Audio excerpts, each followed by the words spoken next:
So we're here at the cook up. Interviewed by who? No other than Bye. Mrs. Greenlife. That's right. That's right. Mrs. Greenlife. That's right. How you feeling? I feel like I've been anticipating doing this interview for a long time. Thought about doing a movie initially, but things happened with the shop, whereas it didn't work out. But I think the podcast is the second best thing for it, so I'm good with it. I agree. I think it's a long time coming, and I think it's time for you to tell your story. Certainly agree. I think the city needs it. City wants it. For sure. So let's start off from where you born and raised. Let's start there. I am born and raised on 12th and Burlingame. Okay. 12th and let's say Burlingame, Lawrence, Calvert, Collinwood. I was raised there by my mom, by my big sister, my mom, Auntie Shani, and everybody. Um, from the age of birth until around 11, we moved on 7 Mile at around in around 91 when I was 11. So I'm pretty much raised on 12th. From the time I'm born until 11 years old, which is 91, we moved on. No, 89. We moved on 7 Mile.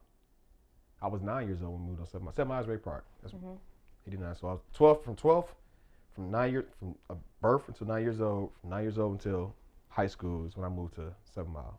So what would you think is the difference from living on 12th and 7 Mile? It was a major difference because I saw adult things in both areas, 7 Mile and 12th Street, but the adult things I saw from 12th Street was like my big cousin, so it was like I couldn't see no harm from it. It was like just regular family stuff, and I knew they was into different things, whatever, than I was as a kid, but I still was like, it's a little bit dangerous. But from moving on 7 Mile, I saw different types of quote unquote danger. Because these guys wasn't my family. They was doing dealing drugs and stuff like that or whatever, carrying guns. It was different than seeing my cousin carrying a gun because it's my cousin. He ain't gonna hurt me. So 7 Mile kind of matured me. So I would think that my more formidable years was 7 Mile, if I'm being truthful. Okay. And if you had to raise your kid in either hood, which one would you choose? Rochester. That's not the question. It'd be neither. If I had to choose, well, times were so much different because when I was raised on 12th Street, the family dynamic was totally different. We had Grandma Gwen there, Grandma Salima, aunties and stuff like that. But 7 Mile, things started turning a little bit different as far as the family dynamic. So I would say I would raise my children the way I was raised on 12th Street as opposed to 7 Mile. Okay. So you was born and raised on 12th Street, grew into a man on 7 Mile. So you feel like you really came into yourself on 7 Mile. Tell me about your 7 Mile days. Who were you to the people in the neighborhood? What did they call you? What did you represent? It's Let's kind go of into it. it's kind of a hard question because my initial 7 Mile days, again, I was 9 years old. From 9 until I would say 18. So I was the kid that was born and raised around drug dealing and stuff like that, but I never got into it until my latter years on 7 Mile. But it's kind of a hard question to answer. It's kind of hard to say. Yeah, because I heard about the big homie on 7 Mile. Yeah, I heard about G Unit. Let's talk about G Unit. That was like, don't downplay it. No, that was after like my military days. That was after I came home from the Army and stuff like that. So G Unit wasn't even born until I say around 2001. But I went to the Army prior to that. I went to the Army and right after high school. Fresh out of high school, my mom suggested me go to the Army, this and this and this. I could have went to college playing football and stuff like that, but I wasn't that great. And I didn't want to be that kid in school asking mommy for money for books and stuff like that. So when she strongly suggested I go to the military, I decided, got myself together mentally, and just chose to go to the military. Went to the Army. Okay, so you talked about high school. Let's dive into that. High school. I heard high school was a time. High school was a time for sure. What you want to know about it? Tell me who you were in high school. Was you the man? Was you most likely to succeed? Was you most athletic? Was you class clown? I wasn't none of Who were you those. in high school? I wasn't none of those other than class clown. I wasn't the man, but I sat next to the man. I sat next to a whole bunch of the men, like the guys of the school. That was my homeboys. I was not the most popular kid. We didn't turn the fucking lights on. Still look good. We can cut this off need be. But yeah, I sat the guys who are the guys. Mm-hmm. That was my homeboys. I wasn't a corny dude. I was in the top 10 of the popular kids. No, it's right here. I asked you about. I can cut all this out, but I did ask you about that, and you gave me a look. Because when you said it, I forgot about it eventually. Down, yep. I think these were fine. It was this one. It's okay. I could cut all this out. Okay. 3, 2. Oh no.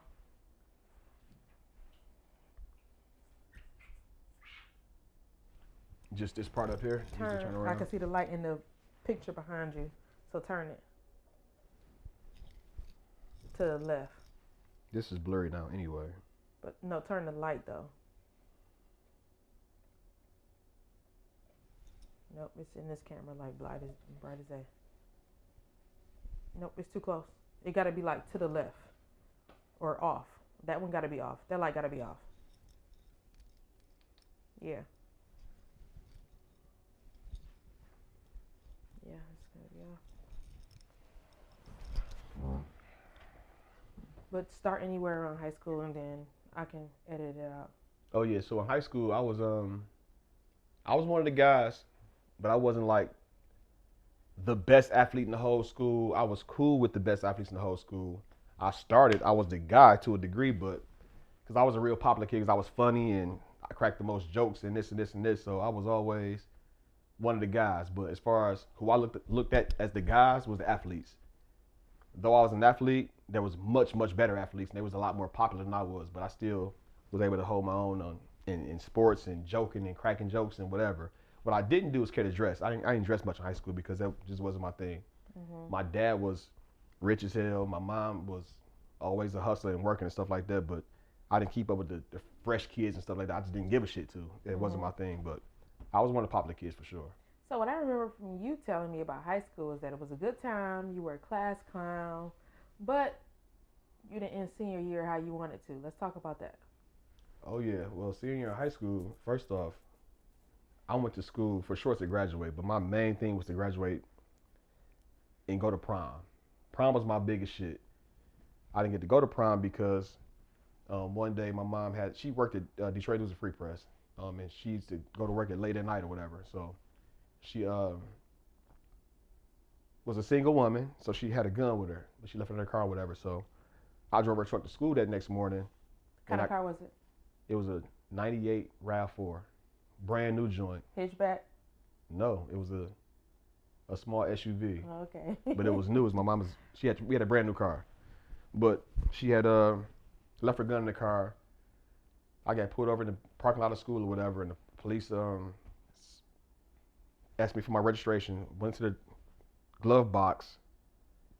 Boom, there was a gun there. So I got arrested. It's like May, and prom is coming up like later on that month or the next month or whatever else. Mm-hmm. So I didn't get to go to prom because I was caught with a gun on school property. So that was a real hard time for me because my main thing in high school was to go to prom. Mm-hmm. Because I seen shit on TV and stuff like that or whatever. So it was a blow to me. It hurted. So you didn't get to go to prom, but I didn't get to go to my prom. Your prom. I went to Murray Wright's prom in '98. Okay. Did you get to graduate? I graduated for sure. Oh, okay. You didn't get no GED or nothing like that, huh? No, I got a diploma.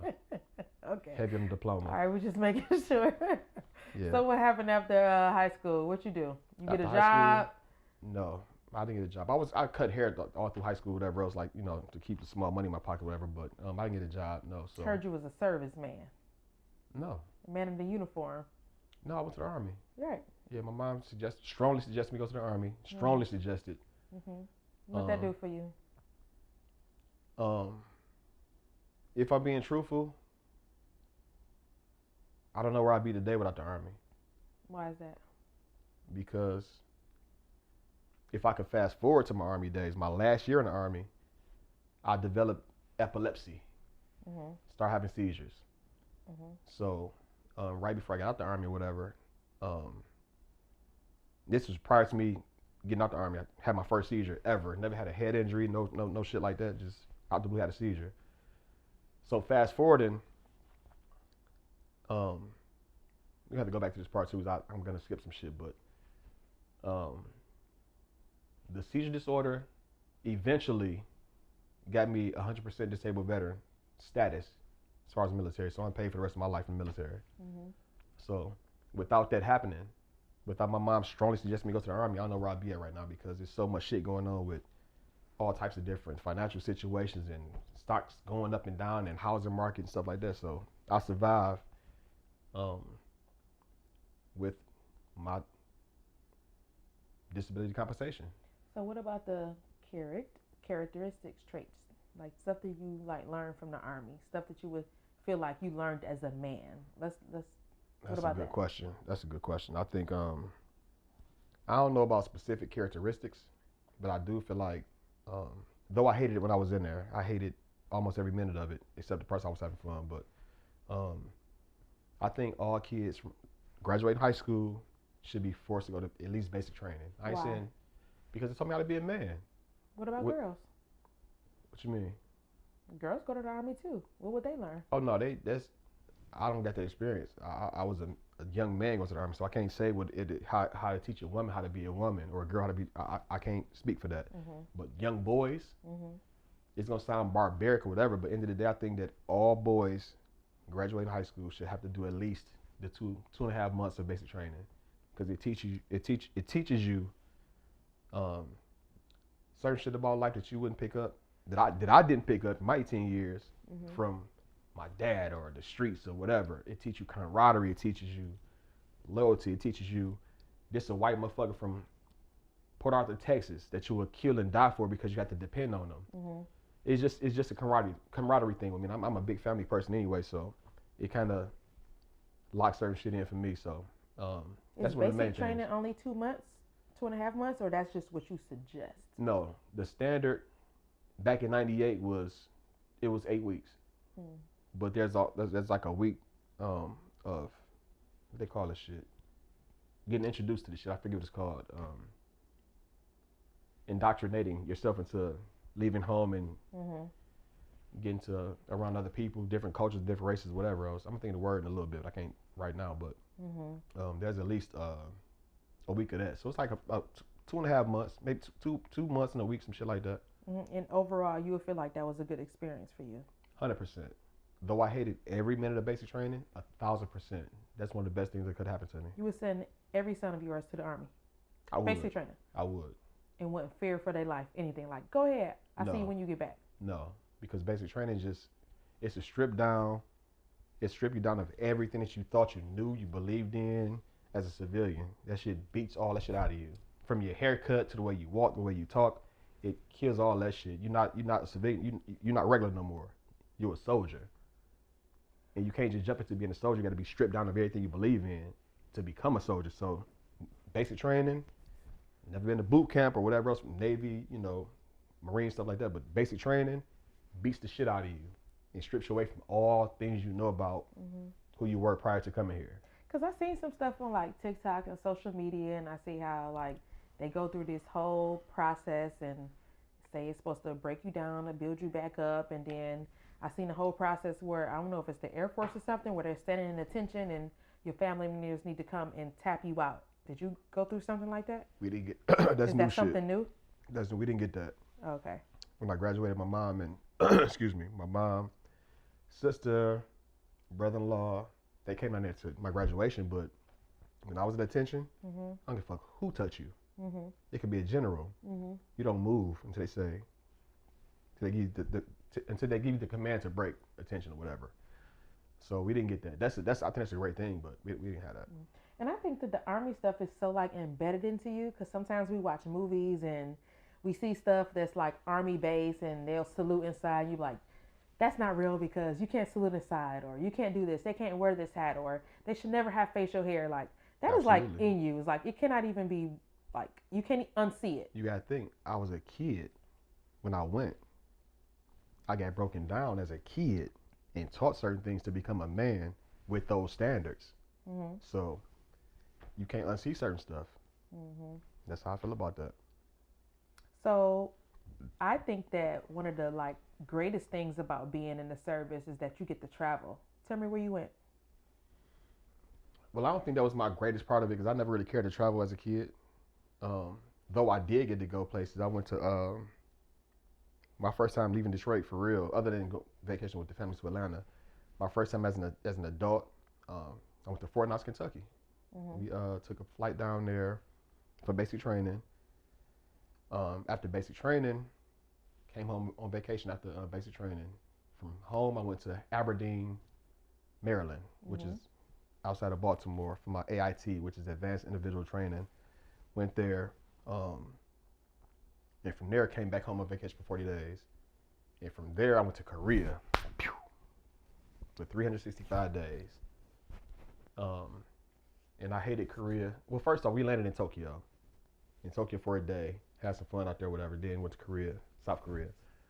Um, Korea was, it was dreadful every single day I was there until I got indoctrinated with knowing that other people that they're in the same situation I'm in. They're my age. Mm-hmm. They without their loved ones too.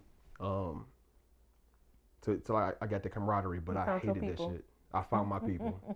I found my real people, and yeah, but I hated it. But in Korea, it was so much genuine love because again, all you got is your battle buddy. You got your partner next to you. You got your home girl. You got your sergeants or whatever, and everybody there is on the same shit. You couldn't bring your wife there. Couldn't bring your girlfriend there. You couldn't bring your husband there. No cars there. Everywhere you go together. You walking with the same people every day And y'all that you call each working other with. by your last names, right? Well, sometimes, Oh, okay. but once you get cool with people, they call me Mm-hmm. Dude eventually. Mm-hmm. But some people still call me Cook to this day. So Mm-hmm. yeah, but yeah, Korea was a time. But it was one of the best times of my life. So On you one talking end, about significant others. yep. Did you get married while you was in I Ireland? did. I did. I had a high school sweetheart. My senior year, one of them anyway. Mm. Crystal Williams. Um, when I went to the army, that's when I really like caught myself falling in love when I was in Korea on the phone calls and letters and stuff like that or whatever. Yeah, so when I came up from Korea on vacation before I went to North Carolina, we went to Ohio and got married. So she was the first Mrs. Cook. She was. Yikes. Yeah, yep, she was the first Mrs. Cook. She didn't appreciate the last name though, How you know? because I know. She may have a different story than you, right? I'm sure she got a totally different story than I do. Mm-hmm. You don't have nothing else to expand on that? Nah, you could ask about something, about that later. I answer anything. I'm cool with it. Okay, so let's just go from there. Okay. How did the marriage end? You were married. Obviously, things didn't go Well- well, and that landed you somewhere else in a different institution. Yeah, that didn't end well. It didn't even start well, truthfully, because when I married her, I was 20, Mm-hmm. and she was 18. So, again, coming from Korea, which was a blast to a degree, and missing home.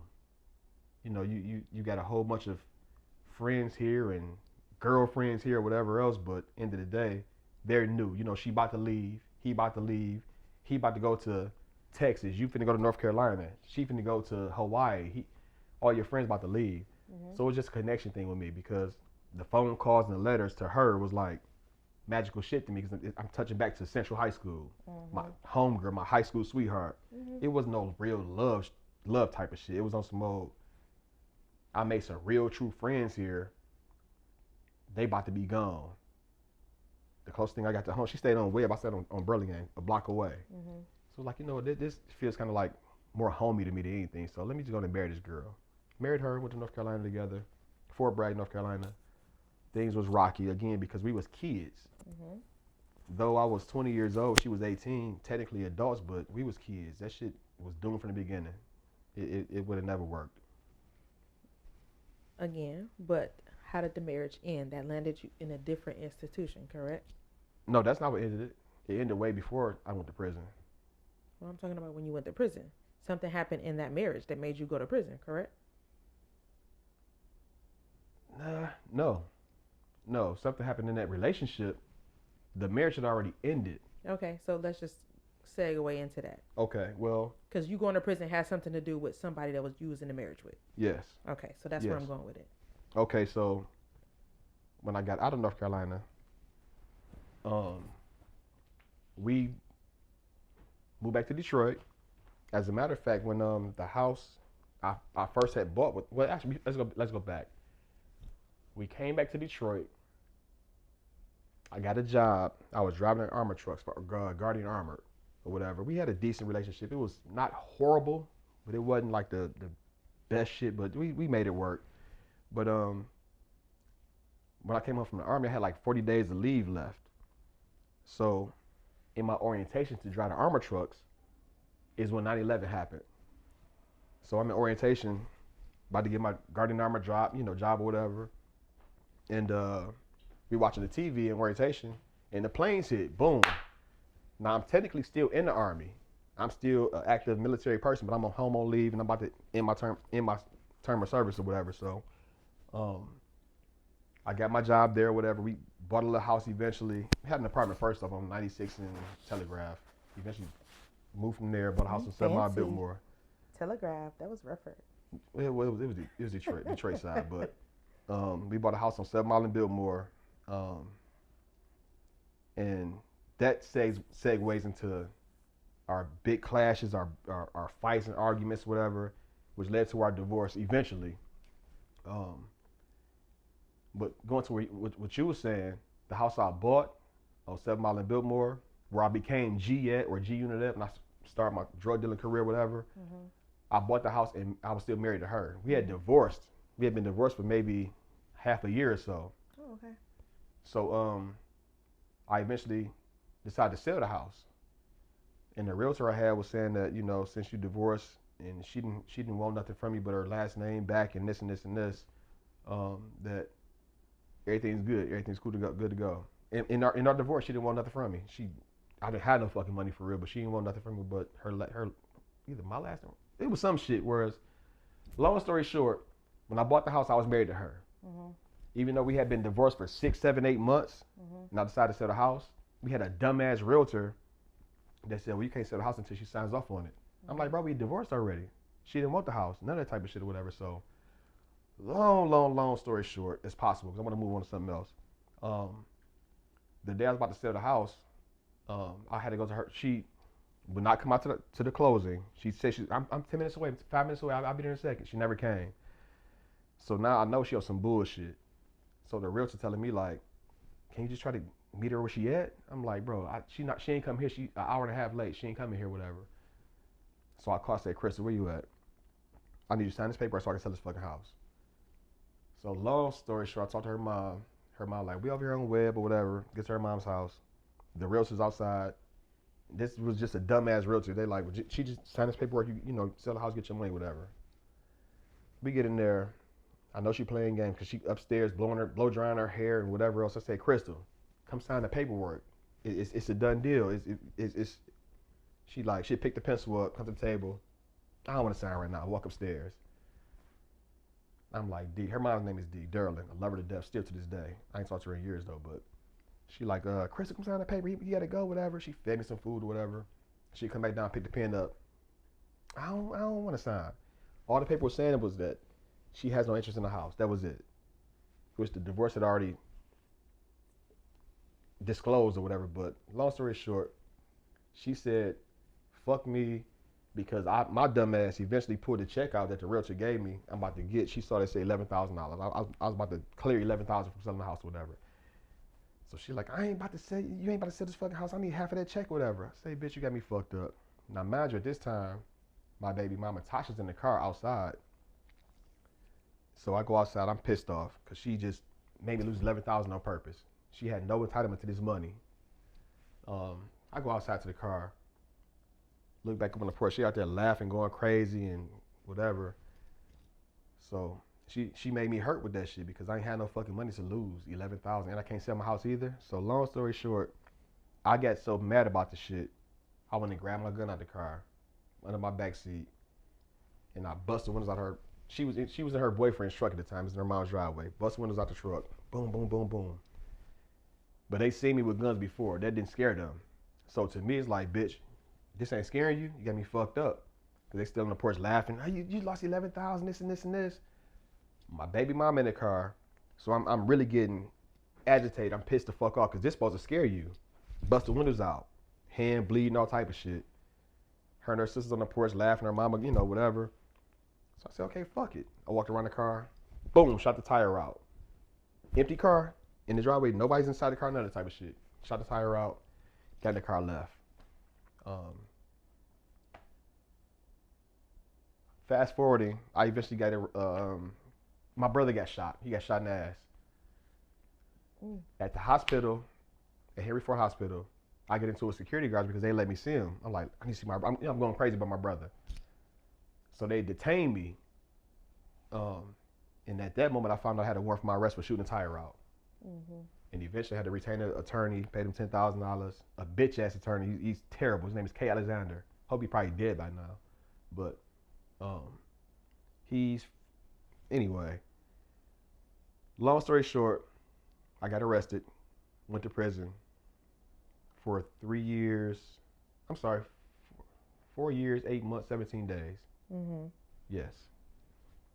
End of Crystal. Let's not talk about Crystal no more. I mean, I was really going into the prison part. Like, let's go. You just kind of like went into Crystal, which is fine. I mean, because that was part of your life. So, prison.